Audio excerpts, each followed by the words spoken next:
Breaking news చూస్తున్నాం. కొద్ది రోజులుగా విమానాలకు వరుసగా బాంబు బెదిరింపుల పర్వం కొనసాగుతుంది. గడిచిన వారం రోజుల్లో దాదాపు 80 విమానాలకు బాంబు బెదిరింపు కాల్స్, మెసేజ్లు వచ్చాయి. అయితే తాజాగా విమానానికి బాంబు బెదిరింపు కాల్ రావడం కలకలం రేపింది. ఇక మంగళవారం ఆకాష్ ఎయిర్లైన్స్ విమానానికి గుర్తు తెలియని నెంబర్ నుండి బాంబు బెదిరింపు కాల్ రావడంతో అధికారులు అప్రమత్తమయ్యారు. బెంగళూరు నుండి వారణాసి వెళ్తున్న విమానంలో బాంబు ఉందని దుండగుడు కంట్రోల్ రూమ్ కు ఫోన్ కాల్ చేసి చెప్పడంతో అధికారులు అలర్ట్ అయ్యారు. అయితే వెంటనే విమానాన్ని శంషాబాద్ ఎయిర్పోర్ట్ లో ఎమర్జెన్సీ ల్యాండింగ్ చేశారు. రంగంలోకి దిగిన బాంబ్ స్క్వాడ్, డాగ్ స్క్వాడ్ విమానాన్ని క్షుణ్ణంగా తనిఖీ చేశాయి. అయితే విమానంలో బాంబు, ఎలాంటి పేలుడు పదార్థాలు లేకపోవడంతో ప్రయాణికులు, అధికారులు ఊపిరి పీల్చుకున్నారు. బాంబు అంటూ వచ్చిన ఫోన్ ను ఫేక్ కాల్ గా గుర్తించి ఈ మేరకు కేసు నమోదు చేసుకుని పోలీసులు దర్యాప్తు చేపట్టారు.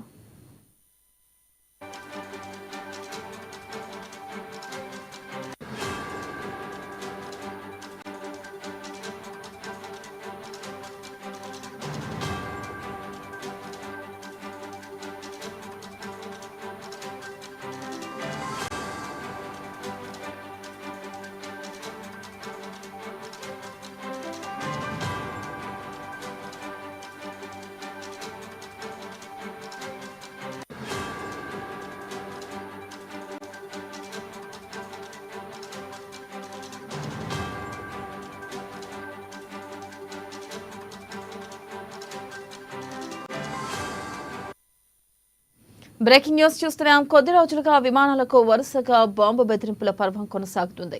గడిచిన వారం రోజుల్లో దాదాపు 80 విమానాలకు బాంబు బెదిరింపు కాల్స్, మెసేజ్లు వచ్చాయి.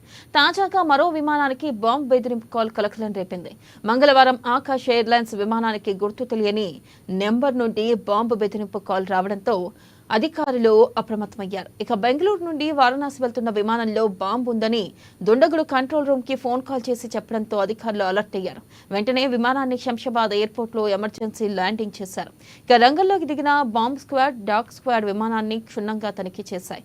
ఇక విమానంలో బాంబు, ఎలాంటి పేలుడు పదార్థాలు లేకపోవడంతో ప్రయాణికులు, అధికారులు ఊపిరి పీల్చుకున్నారు. బాంబు ఉందంటూ వచ్చిన ఫోన్ ను ఫేక్ కాల్ గా గుర్తించి ఈ మేరకు కేసు నమోదు చేసుకుని పోలీసులు దర్యాప్తు చేపట్టారు.